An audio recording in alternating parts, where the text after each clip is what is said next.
साथियों, जय मूल निवासी, जय जोहार। आरएसएस के लोगों के द्वारा बीजेपी के ब्राह्मणों के द्वारा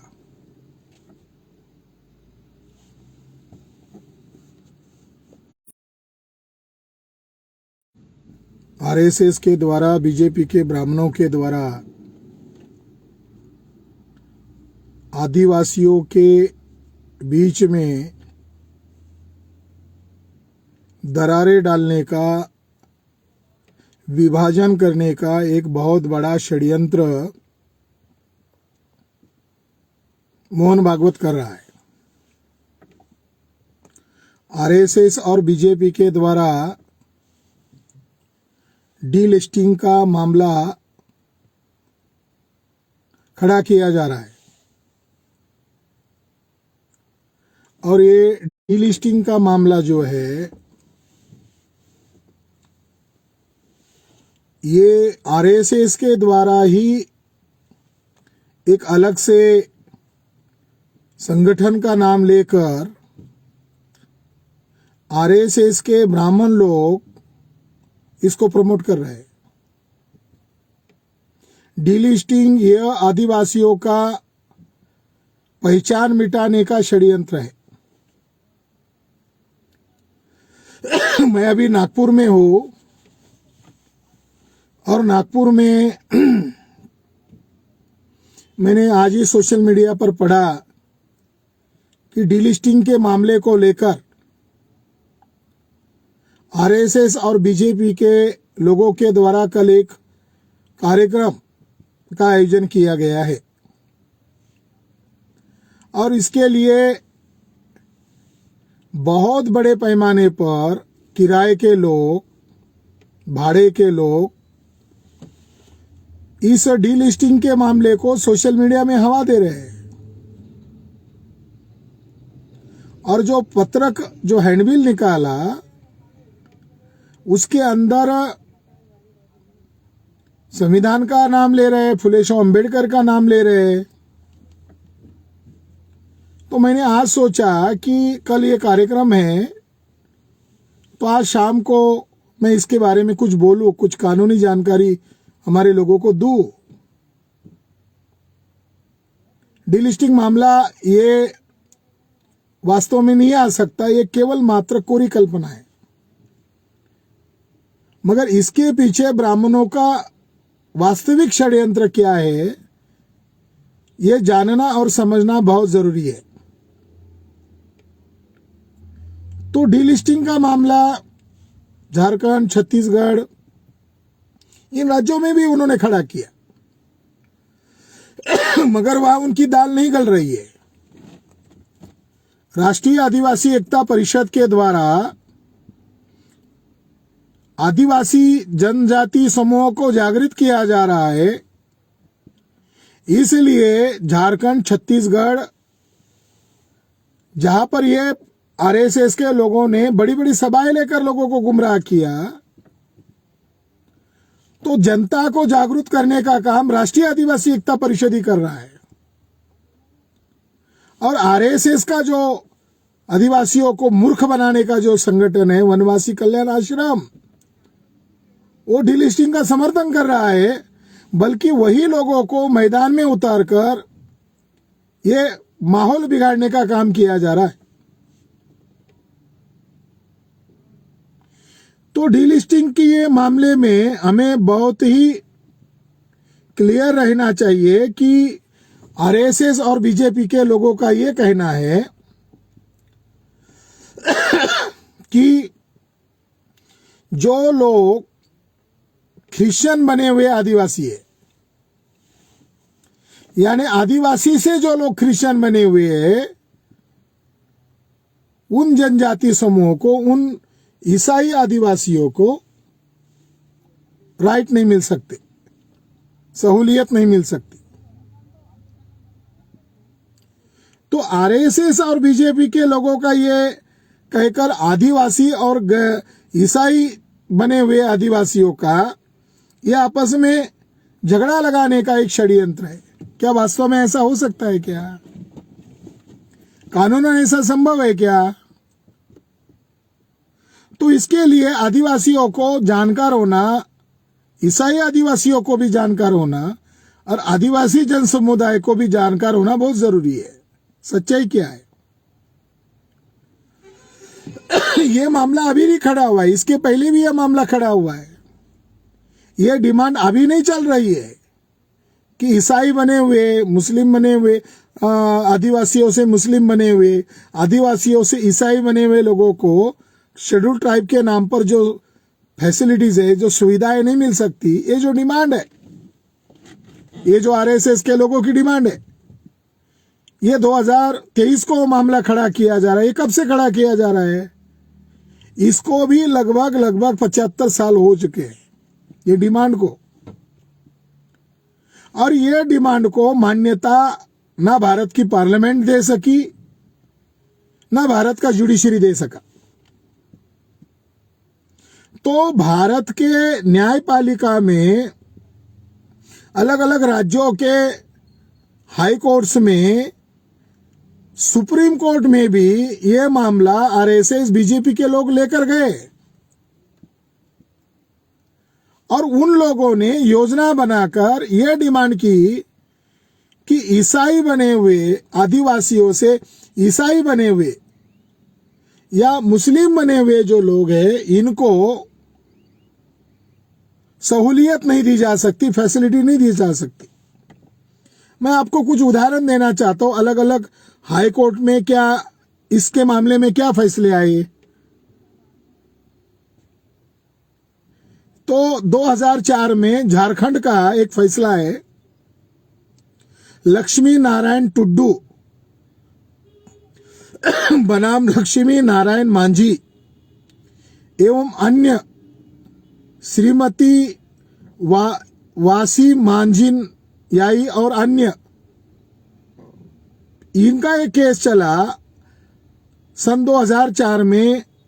झारखंड में एक केस चला, वहां के हाईकोर्ट में एक केस चला और उसमें उस जजमेंट में स्पष्ट तौर पर यह कहा, यदि वादी और प्रतिवादी मूलतः संताल जाति के हैं और दर्ज साक्ष्य यह दिखलाता है कि वो हिंदू बन गए हैं तथा हिंदू परंपराओं के अनुसार चलते हैं, तो वे हिंदू उत्तराधिकार कानून के प्रभाव से वंचित नहीं होंगे।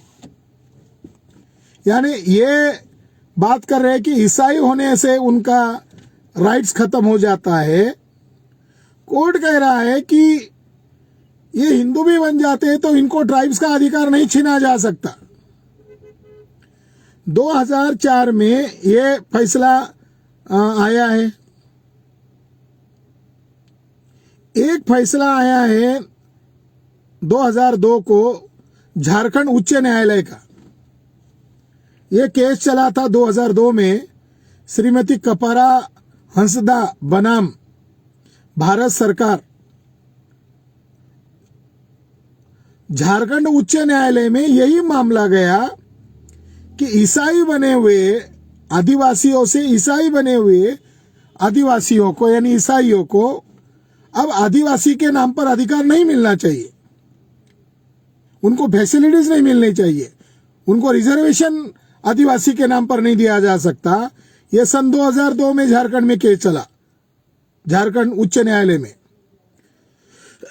उस जजमेंट में स्पष्ट तौर पर यह कहा हुआ है, धर्मांतरित ईसाइयों को अनुसूचित जनजाति यानी एसटी को मिलने वाले लाभ से वंचित नहीं रखा जा सकता। देखो आदिवासी भाइयों, जो आरएसएस के लोग भोले आदिवासियों को, अज्ञानी आदिवासियों को, अशिक्षित आदिवासियों को या कानून और व्यवस्था की जानकारी नहीं होने के कारण उनके अंदर अज्ञानता है, उस अज्ञानता का वो फायदा उठा रहे हैं। तो झारखंड उच्च न्यायालय कहता है धर्मांतरित ईसाइयों को अनुसूचित जनजाति यानी एसटी को मिलने वाले लाभ से वंचित नहीं रखा जा सकता। अगर आदिवासी धर्म बदलते हैं तो भी वो उनकी परंपरा, भाषा, रीति रिवाज अक्षुण्ण रहती है। यानी आदिवासी से बना हुआ, ईसाई बना हुआ आदमी जो पहले आदिवासी था मगर उसने धर्मांतर कर लिया, कन्वर्शन कर लिया, तो कन्वर्शन किए हुए आदिवासी का राइट्स वैसे ही रहेगा, आदिवासी के नाम पर रहेगा, चाहे उसने धर्म बदला हो। मगर धर्म बदलने के बावजूद, ईसाई बनने के बावजूद उसकी परंपरा, भाषा, रीति रिवाज जैसे कि वैसे रहती है। ये झारखंड उच्च न्यायालय का फैसला है सन 2002 को। तो ये आधार है कि कन्वर्शन किए हुए आदिवासियों को उनके फैसिलिटी से वंचित नहीं किया जा सकता। साथियों 2004 में, सन 2004 में सुप्रीम कोर्ट में यह मामला पहुंचा। सुप्रीम कोर्ट भारत की सर्वोच्च न्यायालय है और सर्वोच्च न्यायालय में यही मामला पहुंचा कि पहले ये आदिवासी थे, बाद में इन्होंने धर्मांतर किया, अब वो ईसाई बन गए या मुस्लिम बन गए, तो उनको आदिवासी का फैसिलिटीज नहीं मिलना चाहिए। इसलिए सुप्रीम कोर्ट में सन 2004 में एक मामला पहुंचा और 2004 में उस पर फैसला आ गया। सुप्रीम कोर्ट के फैसला केस नंबर 429 2004 AIR SCW 1064 के केरल सरकार एवं अन्य बनाम चंद्रमोहन, ये साउथ इंडिया का केस था और केरला में सबसे ज्यादा ईसाइयों की संख्या है और ये केरला में जो सबसे ज्यादा कन्वर्ट हुए वो हमारे बैकवर्ड कास्ट के लोग हैं। मगर ऑल इंडिया में जितने ब्राह्मण ईसाई में गए वो केरला में सबसे ज्यादा गए। मगर वहां पर यह विवाद चला कि कन्वर्ट हुए ईसाई आदिवासी, इनको फैसिलिटी नहीं मिलना चाहिए। तो सुप्रीम कोर्ट ने 2004 में अपना फैसला सुनाते हुए कहा और स्पष्ट शब्द में कहा, मात्र धर्म परिवर्तन से एक व्यक्ति अनुसूचित जनजाति की सदस्यता से वंचित नहीं रह जाता। सुप्रीम कोर्ट कह रहा है, मैं राज्य का कोर्ट नहीं कह रहा हूं। सुप्रीम कोर्ट ने मान्य किया कि धर्म परिवर्तन करने से, ईसाई या अन्य कोई धर्म अपनाने की वजह से वह व्यक्ति अनुसूचित जनजाति के सदस्यता से वंचित नहीं रह सकता।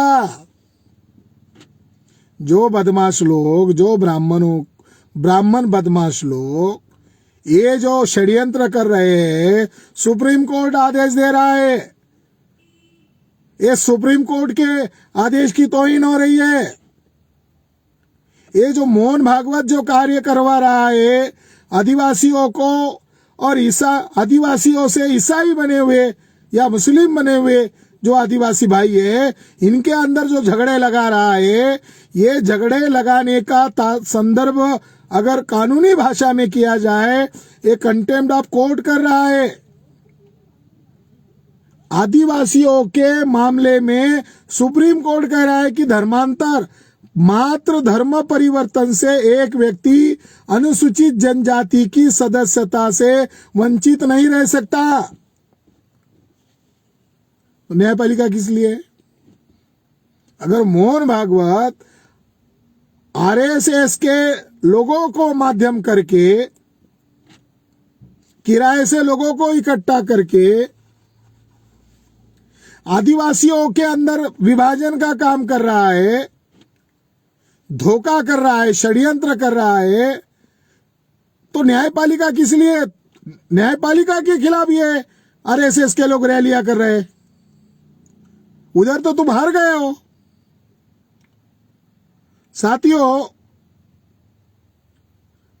2006 में 1964 में ऐसा ही मामला कार्तिक उराव बनाम डेविड मुंजनी, 1964 में ऐसा ही मामला कोर्ट में पहुंचा था और कोर्ट ने फैसला सुनाया और वो फैसला स्पष्ट रूप से कहा, जो उराव जनजाति के सदस्य ईसाई धर्म स्वीकार करते हैं वे अपनी जाति नहीं खोते और आदिवासियों को प्रदत्त अधिकारों एवं सुविधाओं से वंचित नहीं किया जा सकता। 1964 में ये फैसला सुनाया कि आदिवासी चाहे ईसाई बन जाए फिर भी वो आदिवासी का पहचान नहीं खो सकता।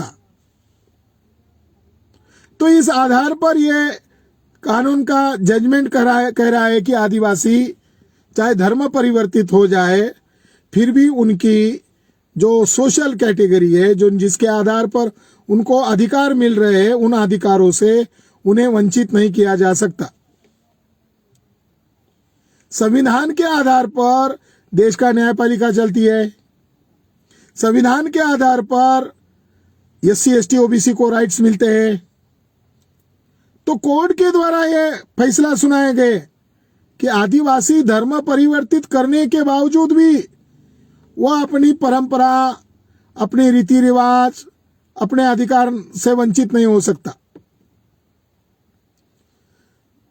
सन 1958 में और एक मामला विल्सन रीड बनाम सीएम बूथ, इनका कोर्ट में केस पहुंचा था, आसाम कोर्ट में। और इसके मामले में जो फैसला सुनाया जज ने, उसमें स्पष्ट, उस जजमेंट में स्पष्ट रूप से कहा हुआ है कि यह कहना कि संविधान के अंतर्गत कोई खासी जनजाति का है, कोई खास जनजाति का है, तथ्यपरक प्रश्न है और यह प्रस्तुत किए गए सबूतों पर निर्भर है। तो असम के कोर्ट के आधार पर भी यह हो गया। 1996 में सुप्रीम कोर्ट में 1996 में एक और मामला गया, मधु किशोर एवं अन्य जुलियाना लकड़ा बनाम बिहार सरकार की तरफ से मामला पहुंचा और सुप्रीम कोर्ट ने सन 1996 में इसी विवाद पर फैसला देते हुए कहा, उत्तराधिकार के नियम वास्तव में सकारात्मक पक्षतापूर्ण बर्ताव करने के लिए संवेदनशील है और यह आवश्यक नहीं है कि वो बराबर ही हो। असमानता सभी मामलों में अनुच्छेद 14 भारतीय संविधान के अंतर्गत नहीं होगी। आर्टिकल 14 अश्योर कर रहा है समानता की गारंटी। धर्म के आधार पर उसके अधिकार नकारे नहीं जा सकते, यानी अगर उसके अधिकार नकार दिए जाएंगे तो यह आर्टिकल 14 का उल्लंघन माना जाएगा।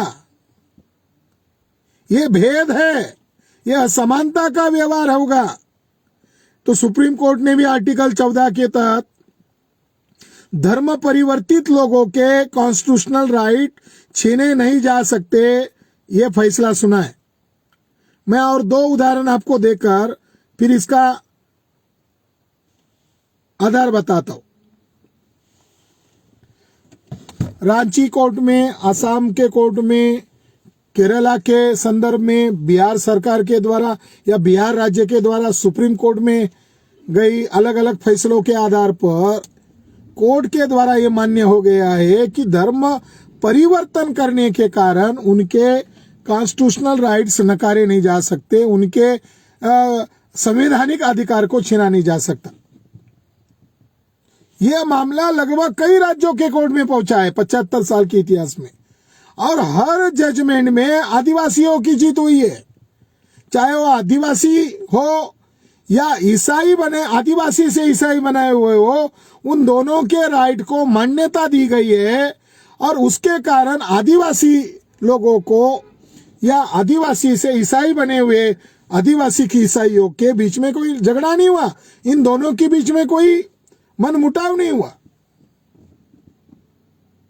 मगर आज आरएसएस और बीजेपी के लोग आदिवासी लोगों को भड़का रहे, उकसा रहे, और जो ईसाई बने हुए आदिवासी से जो ईसाई कन्वर्ट हुए लोग हैं, इनके खिलाफ मोर्चा निकाल रहे हैं। मणिपुर अचानक नहीं हुआ। मणिपुर की घटना बनाने के लिए यही थ्योरी का काम किया गया। आदिवासी और आदिवासी से बने हुए ईसाई लोग, ऐसा मामला खड़ा करके ही मणिपुर में पहले लोगों के दिमाग में कचरा डाला गया। सच्चाई भारत का मीडिया नहीं बता रहा है। भारत का मीडिया बिकाऊ मीडिया है। भारत का मीडिया राष्ट्रद्रोही मीडिया है। वो आरएसएस और बीजेपी के ब्राह्मणों के द्वारा खरीदा गया मीडिया है। वो सच्चाई लोगों को नहीं बता रहे। मणिपुर में 400 से ज्यादा चर्चे जलाए गए, नहीं बताया आप लोगों ने। क्या ईसाइयों को कॉन्स्टिट्यूशनल राइट नहीं है? यूरोप के पार्लियामेंट में भारत सरकार के खिलाफ कानून पास किए, उधर आवाज उठी।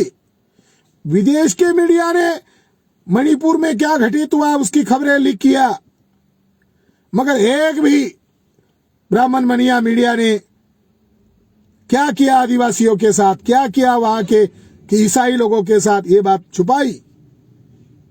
यहां तक कि पार्लियामेंट के अंदर तक बहस नहीं हुई। प्रधानमंत्री उंगलियों सपेरा या उंगलियों पर हंसी मजाक करने लगा, जोकर की तरह। देश की सबसे बड़ी संसद के अंदर मणिपुर जैसे, वो भारत का हिस्सा है, वो भारत के लोग हैं, वो सिटीजन ऑफ इंडिया है, उनके साथ क्या हुआ देश की पार्लियामेंट में चर्चा नहीं किया। आरएसएस और बीजेपी के लोगों ने आदिवासी लोग और ईसाई, बड़े आदिवासी से ईसाई बने हुए लोग, ये मुद्दा अलग अलग राज्यों में खड़ा करके आदिवासी लोगों को गुमराह करके आदिवासी से कन्वर्ट हुए ईसाई बने हुए लोगों के खिलाफ जहर फैलाने का काम कर रहे हैं। उनको भारत का कॉन्स्टिट्यूशन अलाउ नहीं करता। भारत के न्यायपालिका एक तो भी जजमेंट आया हो बताओ। तो जो महाराष्ट्र में नागपुर में वो जो गंदगी आ रही है, इसके पीछे आरएसएस और बीजेपी के लोग चाहते हैं कि आदिवासी लोगों को मोर्चा खोला जाए, और आदिवासी वो लोग होंगे जो आरएसएस के द्वारा गुमराह किए गए, या पेड़ लोग होंगे। अब उसमें जो लिस्ट आई है, एक साधु भाषण करने वाला है, आचार्य भाषण करने वाला है, भागवत कथा बताने वाला आदमी वहां भाषण कर रहा है। ये डीलिस्टिंग के मामले में आदिवासियों को ईसाई धर्म के नाम पर जो जहर उगाला जाएगा, ये डीलिस्टिंग का मामला पहला षड्यंत्र है।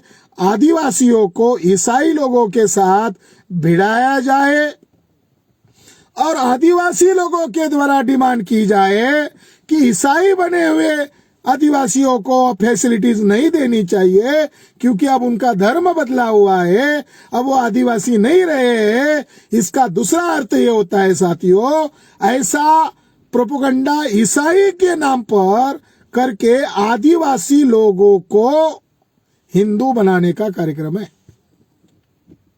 यानी आप ईसाई या कन्वर्शन किए हुए लोगों के खिलाफ जब लोगों को आप भड़का रहे हो, इसका दूसरा मतलब ये होता है कि आप आदिवासियों को ब्राह्मण धर्म के अधीन गुलाम बना रहे हो। मार्केटिंग वो हिंदू नाम से कर रहे हैं। आदिवासी हिंदू नहीं है, आदिवासी वैदिक धर्म का गुलाम नहीं है। आदिवासियों की परंपरा स्वतंत्र है, आदिवासी भारत के मूल निवासी है और उनकी परंपरा अवैदिक परंपरा है। उनका जन्म से लेकर मृत्यु तक एक भी रीति रिवाज ब्राह्मणी परंपरा से नहीं होता। तो किस आधार पर उनको आप हिंदू बना रहे हो? तो आरएसएस के लोगों ने प्रोपेगेंडा किया कि इनकी जनगणना में हम हिंदू के नाम पर करवाना चाहते हैं, तो आदिवासी युवा लोग विरोध कर रहे हैं। आदिवासी लोग कह रहे हैं हमारा सरना धर्म है, हमारी परंपरा अलग है, हमारी बोली अलग है, तो हम आपका पार्ट पार्सल नहीं हो सकते। नंबर 1। नंबर 2, अगर ईसाई आदिवासियों से कन्वर्ट हुए लोगों के खिलाफ आदिवासियों का एक झूठा मोर्चा खड़ा कर दिया जाए, तो भारत के कॉन्स्टिट्यूशन के अनुसार आदिवासियों को इंडिया के कॉन्स्टिट्यूशन में 5th शेड्यूल और 6th शेड्यूल का राइट दिया हुआ है और 5th शेड्यूल 6th शेड्यूल आदिवासियों को आजाद करने का प्रावधान है, मुख्तियार करने का, स्वतंत्र करने का और उनको पूर्ण रूप से संवैधानिक अधिकार देने की 100% गारंटी है 5th schedule and 6th schedule. तो भारत के संविधान के अनुसार आदिवासियों के शेड्यूल क्षेत्र में जहां आदिवासी बहुल एरिया है, उसके अनुसार वहां का सरपंच भी आदिवासी होगा, वहां का कलेक्टर भी आदिवासी होगा। जिस राज्य में आदिवासियों की संख्या ज्यादा है वहां का चीफ मिनिस्टर भी आदिवासी होगा, वहां की प्रशासन, वहां की सारी व्यवस्था आदिवासी चला सकता है। ये भारत के कॉन्स्टिट्यूशन ने आदिवासियों को राइट दिया हुआ है। ब्राह्मण लोग क्या कर रहे हैं? ब्राह्मणों की सोच क्या है? डीलिस्टिंग के पीछे ब्राह्मणों का मेन षड्यंत्र क्या है? डीलिस्टिंग के पीछे ब्राह्मणों का षड्यंत्र ये है कि संविधान के द्वारा आदिवासियों को गारंटी दिया है और आदिवासियों के मर्जी के बगैर आदिवासियों को वहां का मूल शासक बनाया है और आदिवासियों के जल जंगल जमीन पर भी ब्राह्मण लोग नाजायज तरीके से कब्जा नहीं कर सकते। तो डीलिस्टिंग होते ही क्या होगा या डीलिस्टिंग का माहौल बनाने से क्या होगा? पहली तौर पर मानसिक तौर पर विभाजन का काम शुरू होगा। आरएसएस बीजेपी की षड्यंत्रकारी लोगों की सत्ता है तो वो माइंड सेटअप कर रहे हैं। वो माइंड सेटअप क्या कर रहे हैं कि इंडिया के कॉन्स्टिट्यूशन को हम खत्म करना चाहते हैं, नया संविधान बनाना चाहते हैं। ये बोलने से क्या हो रहा है? एससी सड़क पर उतर रहा है, एसटी सड़क पर उतर रहा है, ओबीसी सड़क पर उतर रहा है। तो उन्होंने तरीका ढूंढ लिया कि प्रोपेगेंडा वो नहीं करना है। कॉन्स्टिट्यूशन में एससी एसटी को खासकर की जनजाति समुदाय को 5th शेड्यूल और 6th शेड्यूल का राइट दिया है। ये राइट छीनने के लिए डीलिस्टिंग का प्रोपेगेंडा करो। साथियों, जनजाति लोगों का क्लेम कब तक रहेगा? चाहे वो आदिवासी हो, चाहे वो आदिवासी से बना हुआ ईसाई हो, फिर भी वो आदिवासी रहता है।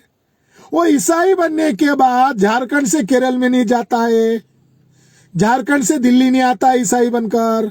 वो उसी जंगल में रहता है, उसी जिले में रहता है और उसी समाज में रहता है। एक तरफ आदिवासियों की बस्तियां है और दूसरी तरफ झुग्गी झोपड़ियां हो या मकान हो वो ईसाई आदिवासियों की है। वो तो देश त्यागता नहीं है, वो प्रांत त्यागता नहीं है, वो जिले को छोड़ता नहीं है, वो तो उसी इलाके में रह रहा है। और 5th शेड्यूल और 6th शेड्यूल आदिवासी एरिया में लागू है और आदिवासी एरिया में 5th शेड्यूल 6th शेड्यूल लागू है और ब्राह्मण लोग संविधान को खत्म करना चाहते हैं, तो इसके लिए लोगों में जन विद्रोह हो सकता है, लोगों में उद्रेक हो सकता है, क्रांति हो सकती है ब्राह्मणों के खिलाफ। और इस क्रांति को रोकने के लिए ब्राह्मण लोग वही षड्यंत्र नए अंदाज से कर रहे हैं कि आदिवासियों का जो राइट है, आदिवासियों का जो अधिकार है, 5th शेड्यूल और 6th शेड्यूल, इसको निकालने के लिए आदिवासी समुदाय बनाम आदिवासी से कन्वर्ट हुए ईसाई आदिवासी, इनके अंदर अगर दरारें कर दो तो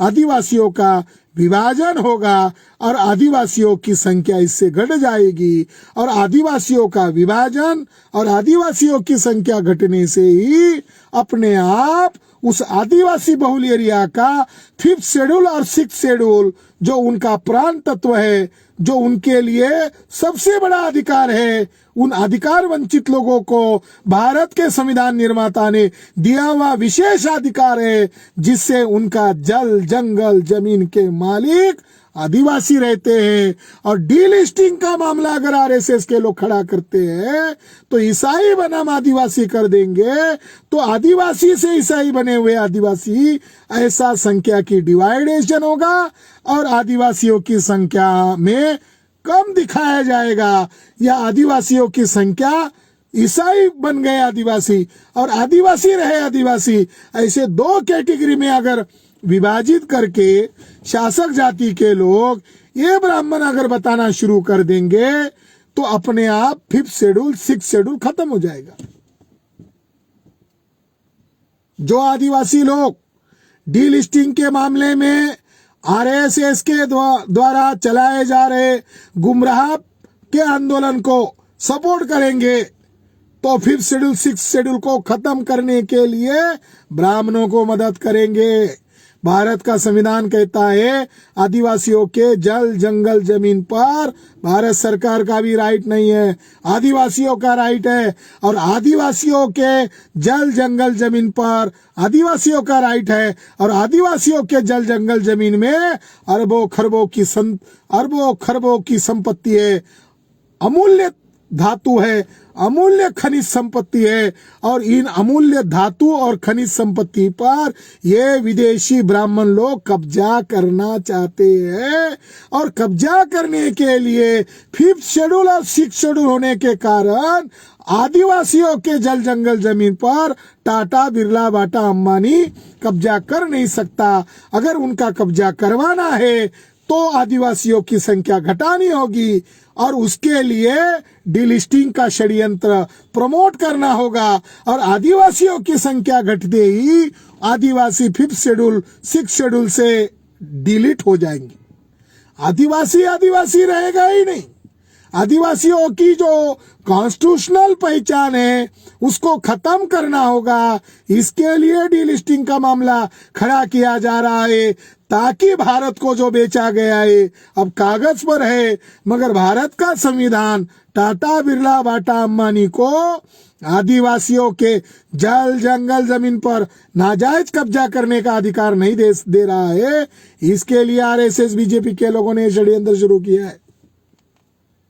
ये बहुत बड़ा षड्यंत्र है। इसलिए आदिवासी भाइयों, आपको उनके झांसे में नहीं आना है। और मैं धन्यवाद देता हूं राष्ट्रीय आदिवासी एकता परिषद को कि राष्ट्रीय आदिवासी एकता परिषद के कारण झारखंड, छत्तीसगढ़ जैसे राज्यों में ये डीलिस्टिंग के नाम पर जो आदिवासियों में झगड़े लगाए जा रहे थे, उसको ब्रेक करने में, उसको रोकने में हम लोग कामयाब हुए हैं। महाराष्ट्र फुले शाह अम्बेडकर की भूमि है। ये मामला आदिवासियों को भिड़ाने का मामला है, आपस में लड़ाने का मामला है, और हम ये कहकर चुप नहीं रह सकते ये आदिवासी का मामला है, इसमें हमें दखल अंदाजी नहीं देनी है, इसका हमें कोई संबंध नहीं है। ऐसा नहीं है। ये आदिवासियों के लैंड पर ब्राह्मण बनिया पूंजीपतियों का और मल्टीनेशनल कंपनियों का कब्जा करवाने का षड्यंत्र है। इसका मतलब है ये देश के ऊपर विदेशी लोगों का कब्जा करने का मामला है, ये देश को गुलाम बनाने का मामला है। और आदिवासी लोग, राष्ट्रीय आदिवासी एकता परिषद इस षड्यंत्र का विरोध कर रहे हैं डीलिस्टिंग के नाम पर। आरएसएस और बीजेपी के लोग अलग अलग राज्यों में प्लानिंग में काम कर रहे हैं, इसका विरोध कर रहे हैं वास्तविक देशभक्त राष्ट्रीय आदिवासी एकता परिषद के लोग हैं। राष्ट्रीय आदिवासी एकता परिषद इसके लिए अगुवाई कर रहा है। यह आदिवासियों के हक और अधिकार को बचाने का काम नहीं कर रहा है, वो देश को बचाने का काम कर रहा है, हमारी मूल निवासियों की मातृभूमि को बचाने का काम कर रहा है। इसलिए हम लोग राष्ट्रीय आदिवासी एकता परिषद के इस मूवमेंट के साथ है और आरएसएस के, बीजेपी के षड्यंत्र के खिलाफ आदिवासी लोगों को खड़ा होते हैं तो हम बाद से भारत मुक्ति मोर्चा उनके साथ डटकर खड़े रहेंगे। दूसरा षड्यंत्र यह है आदिवासियों की पहचान खत्म करना, जनजाति पहचान खत्म करना, यानी उनको जोर जबरदस्ती से ब्राह्मणी धर्म का गुलाम बनाना है। जैसे ओबीसी एससी एसटी को हिंदू मुसलमान को दुश्मन दिखाओगे, जितने बार मुसलमान को दुश्मन के नाम पर चिल्लाते रहेंगे एससी एसटी ओबीसी का ध्रुवीकरण होगा। अब ईसाई को दुश्मन दिखाकर आदिवासियों की धार्मिक जो पहचान है वो स्वतंत्र धर्म के लोग हैं, उनका धर्म सरना धर्म है, वो प्रकृति को अपना धर्म मानते हैं, वो प्रकृति पूजक है, वो अवैदिक है, वो मूल निवासी परंपरा के लोग हैं। तो उनकी मूल निवासी परंपरा को खत्म करने का ये षड्यंत्र है। ये राष्ट्रद्रोह के खिलाफ है, ये राष्ट्रवाद के खिलाफ है, ये मूल निवासी राष्ट्रवाद के खिलाफ ये राष्ट्रद्रोही षड्यंत्र आरएसएस बीजेपी के लोग कर रहे हैं। यानी आदिवासियों की पहचान मिटाना, ये इसके पीछे षड्यंत्र है। आदिवासियों के जल जंगल जमीन पर विदेशी ब्राह्मण बनिया लोगों का, पूंजीपतियों का कब्जा कराना एक षड्यंत्र है। ये षड्यंत्र हो रहा है। तो आने वाले समय में हम लोग डीलिस्टिंग के इस षड्यंत्र के बारे में अलर्ट रहे, सतर्क रहे। धर्म बदलने से आपकी जनजाति पहचान खत्म नहीं होती, आपके कॉन्स्टिट्यूशनल राइट रहते हैं। ये भारत का संविधान आपको गारंटी देता है। भारत की अलग अलग न्यायपालिका आपको अश्योरेंस करती है। इसलिए आरएसएस बीजेपी के जासे में आपको नहीं रहना है। और तमाम आदिवासी लोगों को मैं अपील करता हूं, डीएनए के आधार पर ब्राह्मण विदेशी सिद्ध हो गए। ये 3.5% ब्राह्मण लोग आदिवासियों का फैसला नहीं कर सकते, ये विदेशी लोग हैं। उसी तरह वो ओबीसी का, शेड्यूल कास्ट का फैसला नहीं कर सकते क्योंकि ये विदेशी लोग हैं। तो हम लोग इस मौके पर इतना ही कहना चाहते हैं कि कल नागपुर में होने वाले इस षड्यंत्र में ये डीलिस्टिंग का मामला जो है, ये आरएसएस का कार्यक्रम है। ये आरएसएस का संविधान के खिलाफ लोगों का जनमत, लोगों को भड़काने का, आदिवासियों का विभाजन करने का, देश की साधन और संपत्ति को विदेशी पूंजीपतियों को देने का मामला है। ये राष्ट्रद्रोही कार्य है, ये देश के खिलाफ कार्य है, ये भारत के अंदर विभाजन की मानसिकता बनाने का षड्यंत्र है। नागपुर के आरएसएस आयोजित कार्यक्रम में आदिवासी लोगों को, अभी ये वीडियो मैं जैसा बना रहा हूँ, ये मैं इसीलिए बना रहा हूँ कि हम लोग छोटा 2 मिनट का 3 मिनट का वीडियो बनाकर हम ये डीलिस्टिंग का विरोध करते हैं। ये देश के खिलाफ है आरएसएस के लोग, और आरएसएस और बीजेपी के लोग बहुत बड़े आतंकवादी लोग हैं। देश भर में इन्होंने बम ब्लास्ट किए हैं। आरएसएस के लोग आतंकवादी लोग हैं। अजमेर शरीफ बम ब्लास्ट में 3 आरएसएस के ब्राह्मण लोगों को, अप्रकाश लोगों को आजीवन कारावास घोषित हुआ है। इस आधार पर आरएसएस के लोग देशभक्त लोग नहीं है, आतंकवादी लोग हैं। ये जो भागवत है विदेशी है, फडणवीस विदेशी है। तो विदेशी लोगों के खिलाफ भारत के अंदर एक आंदोलन चल रहा है, मूल निवासी बहुजनों का आंदोलन चल रहा है। ये आंदोलन को रोकने के लिए या आदिवासियों को गुमराह करके इस आजादी के आंदोलन से रोकने के लिए भी एक षड्यंत्र है। इससे बहुजन समाज को अलर्ट रहना है, सतर्क रहना है। और मोहन भागवत का हम जाहिर धिक्कार करते हैं। और हम इसके लिए हम भी आंदोलन के बारे में हमारे समाज को महाराष्ट्र में खास करके, अभी मैं महाराष्ट्र में, तो मैं महाराष्ट्र का परिस्थिति देखकर आपको बता रहा हूं। महाराष्ट्र में राष्ट्रीय आदिवासी एकता परिषद जल्द ही इस पर कोई फैसला करेगी। मैं ऐसी उनसे अपेक्षा रखता हूं। और वो जो भी फैसला करेंगे, हम भारत मुक्ति मोर्चा के लोग और तमाम ओबीसी और शेड्यूल कास्ट के ऑर्गेनाइजेशन के लोग आदिवासी यहाँ के हैं और उनको डिलिस्टिंग करने का जो षड्यंत्र है, हम उसके खिलाफ खड़े हैं, खड़े रहेंगे। जय जोहार, जय मूल निवासी, जय भीम।